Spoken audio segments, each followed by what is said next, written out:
क्या नाराजगी पहले से ही थी? जिला अध्यक्ष रहते हुए नाराजगी थी? नहीं, मैं जब भी पार्टी छोड़ना चाहता था, मेरे कुछ साथियों ने ये कहा कि नहीं, अभी आपका कि सिर्फ जबानी जमा खर्च हो रहा है और धरातल पे तो सरकार ने गन्ने का रेट बढ़ाया घटाया।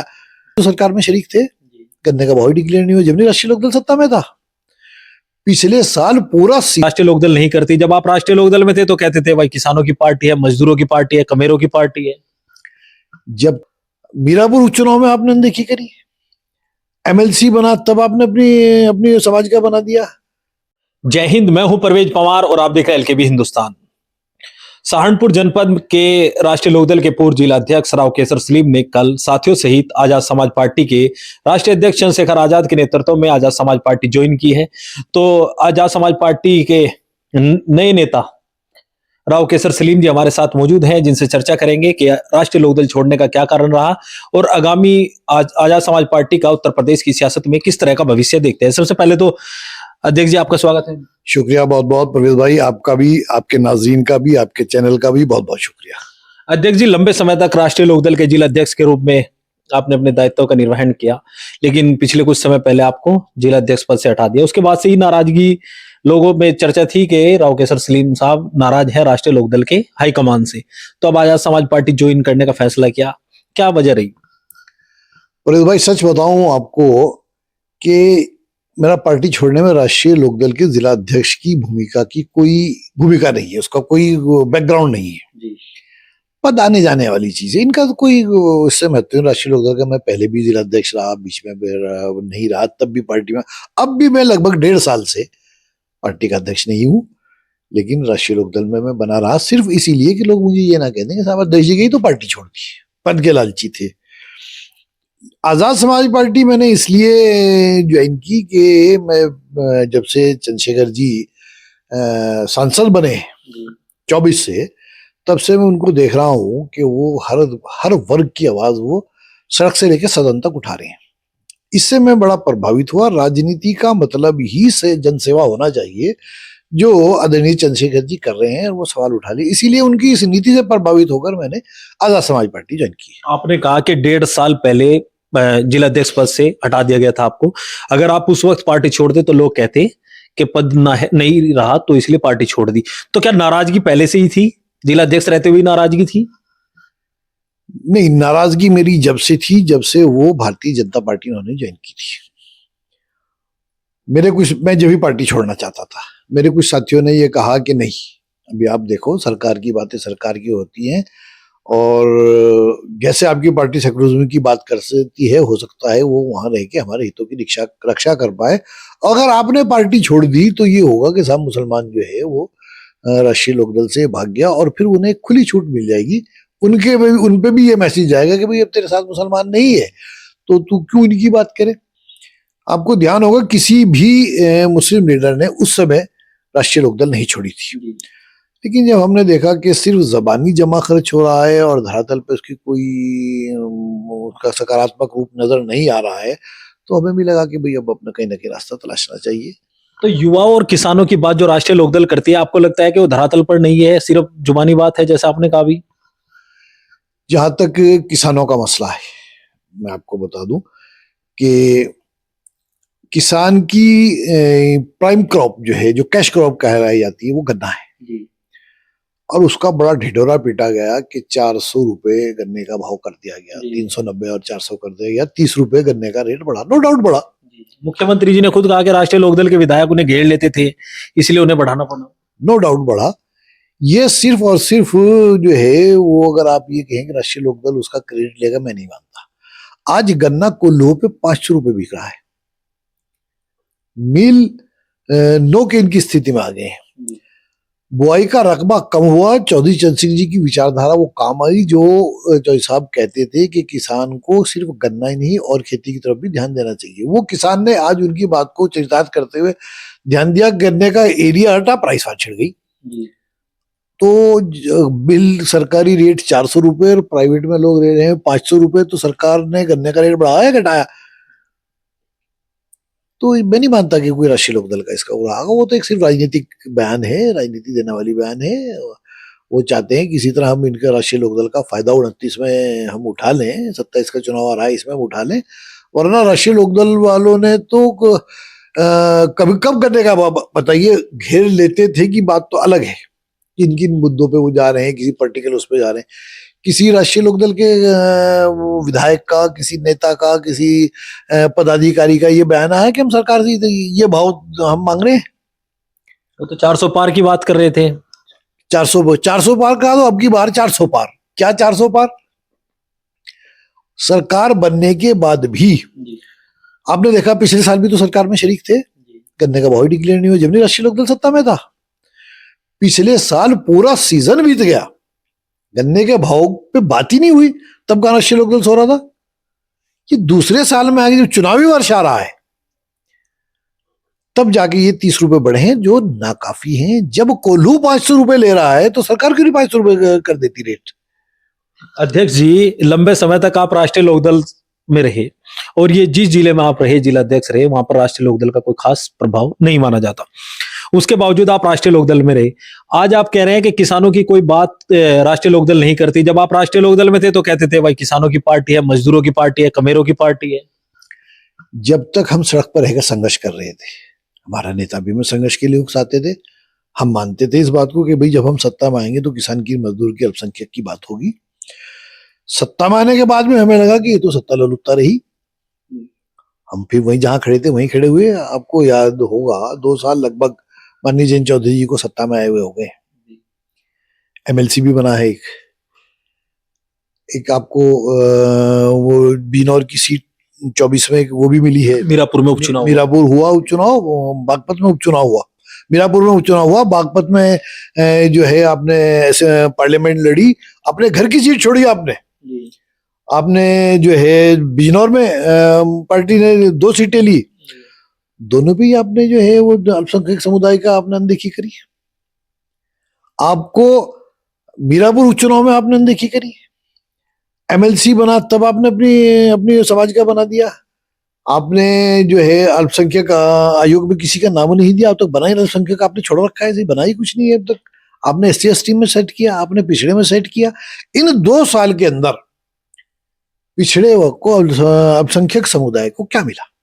तो आपको लगता है कि राष्ट्रीय लोकदल भी बीजेपी के पैटर्न पर चल रही है और अल्पसंख्यक समुदाय को इग्नोर कर रही है, आपका मानना है? सरेंडर कर चुके, पूरा सरेंडर कर चुके एक राज्य मंत्री के पद के लिए, पूरा सरेंडर कर चुके। जिसका अभी चर्चाएं हैं एक मंत्रिमंडल और उत्तर प्रदेश में मिलने जा रहा है। देख लेना आप, जब मंत्री बनेगा कौन बनेगा। अब समय कितना रह गया है? मान लो एक बढ़ भी गया, अब कितना समय रह गया है, कितना काम कर पाएंगे वो अपने लिए? जो बनेगा कौन बनेगा ये भी आप देख लेना, समय के गर्भ में है। और समय कितना रह गया है काम करने के लिए? अभी तो 6 महीने तो जाके मंत्रालय का ये पता नहीं लगता कि साहब मंत्रालय में हमारे अधिकार क्या है, हमारे कर्तव्य क्या है। अच्छा अध्यक्ष जी, आपने कहा कि अल्पसंख्यकों का कोई आवाज नहीं उठाते जयंत चौधरी जी, लेकिन अशरफ अली खान साहब थाना भवन से विधायक हैं, गुलाम मोहम्मद जो है वो सिवाल खास से विधायक हैं, तो वो तो कहते हैं कि राष्ट्रीय लोकदल अल्पसंख्यकों की एक मुखर आवाज है। या आज आप अलग हो गए इसलिए कह रहे हैं? नहीं, मैंने आपको पहले भी ये बात की, आज भी यही बात कह रहा हूं।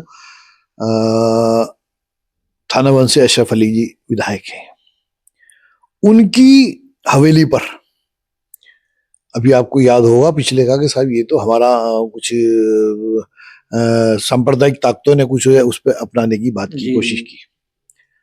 हमें पता है किस तरह हम वहां के और प्रोग्राम थे, हम किस तरह जयंत चौधरी को वहां लाए थे और वहां मीडिया मौजूद थी। एक चक्कर लगाया ऐसे और बगैर मीडिया से बात करे चले गए। ये सवाल था कि ये ना पूछ बैठे कि साहब ये हवेली पे जो कब्जा डाटा जा रहा है इस पे आपका क्या विचार है। तो उनके आने के बाद कोई मांग भी तो दोबारा नहीं हुई। जिनकी आप बात कर रहे हैं वो हवेली को कुछ और बता रहे थे। जब वो जयंत चौधरी जी आ गए उसके बाद तो कोई आवाज नहीं उठी उसके हवेली के खिलाफ। उसके बाद वो तो पहली बंद हो चुकी थी, उसके तो कागज जमा किए थे वो अशरफ जी ने, माननीय विधायक जी ने उसके पूरे डॉक्यूमेंट्स जमा किए हैं अदालत में। उसमें तो कोई दबी नहीं था बात में, उसमें जयंत चौधरी का कोई मसला नहीं है। दूसरे अगर होता तो वहीं से कहते क्या बदतमीजी हो रही है, उनको रोको। नहीं रोका गया, नंगा नाच हुआ एक। अच्छा, अब कल आपने आजाद समाज पार्टी ज्वाइन की है, तो आजाद समाज पार्टी से टिकट विकेट की कोई उम्मीदें हैं? देखिए, उम्मीद पे तो दुनिया कायम है। राजनीतिक आदमी की अपेक्षाएं होती हैं और उसे अपेक्षा पालना कोई बुरी बात नहीं है, लेकिन निर्णय माननीय चंद्रशेखर जी का होगा। जहां वो काम लेना चाहेंगे मैं वहां काम करूंगा। इच्छा किस सीट से लड़ने की है? 7 विधानसभा है, एक पे तो लड़ नहीं सकता रामपुर पे तो प्राथमिकता मेरी नकुड़ है। अच्छा, नकुड़ से इच्छा है। प्राथमिकता है नकुड़। वैसे जहां जहां वो कहेंगे, जिस जगह वो कहेंगे उस जगह। मूल रूप से बेट विधानसभा सीट से आते हैं, मूल रूप से विधानसभा मेरा अपना वोट जो है वो बेट विधानसभा के अंदर है। तो बेट के स्थान पर नकुड़ क्यों चुनी? मैं ये नहीं चाहता कि कोई मुझे ये कहे कि ये हराने वाला कैंडिडेट है किसी को, किसी की मुखालफत में काम कर रहा है, किसी के इशारे पे काम कर रहा है। अब आप बात समझ गए होंगे सारी जो मैं कहना चाहता हूँ। मैं ये नहीं चाहता मेरे पे ये ब्लेम लगे। यानी आप सपा को वो कवर देना चाहते हैं? वॉक ओवर नहीं, ये नहीं आप कहेंगे वॉक ओवर, बल्कि वहां एक विधायक है इस वक्त मौजूद। अब उनके यहाँ देहात विधानसभा में विधायक मौजूद है और मैं समझता हूँ कि वो सेकुलरिज्म की बात करते हैं दोनों। तो मैं सेकुलरिज्म को कमजोर नहीं करना चाहता, अपना मजबूत होकर सेकुलरिज्म को कमजोर करूं, ये मैं नहीं चाहता। ना मैं अपने पे ये ठप्पा लगवाना चाहता हूँ कि मैं किसी के लिए काम कर रहा हूँ। ये इसलिए दोनों सीटों से दूरी बना ली क्योंकि इमरान मसूद भी कह रहे हैं कि हम भी देहात और बेट विधानसभा सीट से उम्मीदवार उतारेंगे। देखिए, इमरान मसूद साहब तो कल 7 सीटों पे दावा कर रहे थे, आज वो 2 सीटों पे दावा कर रहे हैं। उनकी पार्टी का गठबंधन है कांग्रेस का सपा का, वो क्या करते हैं क्या नहीं करते ये बात नहीं। लेकिन मैंने इस उसमें मैं नकुड़ को चुनने का एक कारण भी आपको बता दूं कि नकुड़ के अंदर किसान वर्ग का वोट है एक, और मैंने वहां अपनी सेकुलर छवि को कायम रखते हुए उन लोगों के साथ वहां मैंने बहुत मेहनत की है। और मैं जब भी कोई प्रोग्राम होता था, जब भी कोई आता था, उस सीट को मैं पहले से, मतलब उस क्षेत्र को, नकुड़ और गंगो को मैं पहले से केंद्रित रखा था, अपनी भीड़ के लिए भी, अपने कार्य क्षेत्र के लिए भी पहले से ही। यानी जिला अध्यक्ष रहते हुए आप उस क्षेत्र में ज्यादा काम करते वहां काम किया तो मुझे लगा ऐसा, मुझे ये ऐसा महसूस हुआ कि मैंने वहां लोगों की समस्याओं को उठाया है, लोगों से मैं घर घर से जाके जुड़ा हूँ वहां, तो कहीं ना कहीं वहां मुझे लोग सीरियस लेंगे। अच्छा अध्यक्ष जी, संगठनात्मक राजनीति का आपको बड़ा अनुभव रहा है। कल आपकी मुलाकात चंद्रशेखर आजाद जी से हुई, ज्वाइनिंग हुई, तो क्या क्या चर्चा हुई? कोई बहुत लंबी चौड़ी बात नहीं हुई। जहां तक उसकी बात है, मैंने कहा जी मैं संघर्ष के लिए काम करना चाहता हूँ। उन्होंने कहा कि हमारे लिए तो बहुत, हमारे यहाँ इसमें बहुत संभावना है संघर्ष करने के लिए।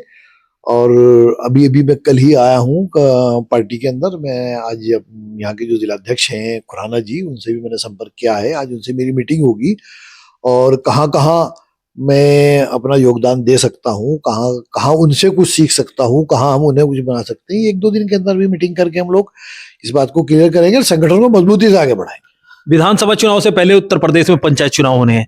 पंचायत चुनाव को लेकर किस तरह की तैयारियां आजाद समाज पार्टी की रहेगी? मैं अब से नहीं, ये नहीं कि आज मैं आजाद समाज पार्टी का सदस्य हूं इसलिए मैं कह रहा हूं, मुझे कम से कम पिछले 6-7 महीने से इस पे मैं नजर रखे हुए हूँ पंचायत चुनाव पे, क्योंकि ये विधानसभा का सेमीफाइनल है। इसमें बहुत कुछ देखने को मिलेगा और जितना मेरा संगठनात्मक अनुभव है पूरे जिले के अंदर, मैं दमदारी के साथ लगा दूंगा। और ये आपको बता रहा हूं कि आजाद समाज पार्टी यहाँ पंचायत चुनाव में सबसे बड़ी पार्टी उभर कर आएगी, इसमें कोई शक नहीं। अंतिम सवाल, दीवार पर अभी भी अजीत सिंह जी और जयंत चौधरी के फोटो लगे हुए हैं, कब तक चंद्रशेखर आजाद यहाँ पर देखने को मिलेंगे? देखिए, अजीत सिंह, जहां तक इनका सवाल है, ये तो जयंत चौधरी का, ये तो एक उसके अंदर था कोलार जो कहते हैं, उसके अंदर फोटो है। लेकिन चौधरी चरण सिंह और चौधरी अजीत सिंह बहुत बड़ी आत्मा है, बहुत बड़ा नाम है उनका। उन्हें किसी धर्म या पार्टी से नहीं बांधा जा सकता। अलग बात है, और यही नहीं, ऐसे बहुत से लोग हैं, जैसे अटल बिहारी जी हैं, चौधरी चरण सिंह जी हैं, काशीराम जी हैं, हमारे बाबा भीमराव अम्बेडकर जी हैं, सावित्रीबाई फुले हैं, अब्दुल कलाम आजाद हैं, चंद्रशेखर जी हैं। ऐसे अनेकों अनेक नाम आज भी भारत के इतिहास में ऐसे नाम हैं जिन्हें किसी विचारधारा, किसी से राजनीतिक पार्टी से नहीं बांध कर देखना चाहिए।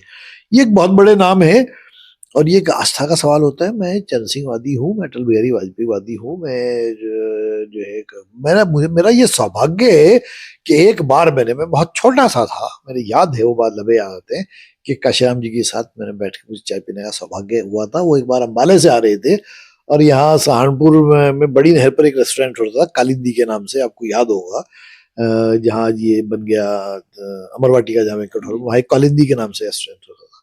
सुबह ही सुबह वो उस पे आए, हम भी पता नहीं कहाँ से, तो हमने वहाँ चाय पी, वहाँ बैठे हुए थे, नीली सी एम्बेसडर थी एक, उसमें एक तलवार रखी थी, उसमें से वो उतरे, एक ड्राइवर था, तो हमें लगा कि ये काशीराम जी है।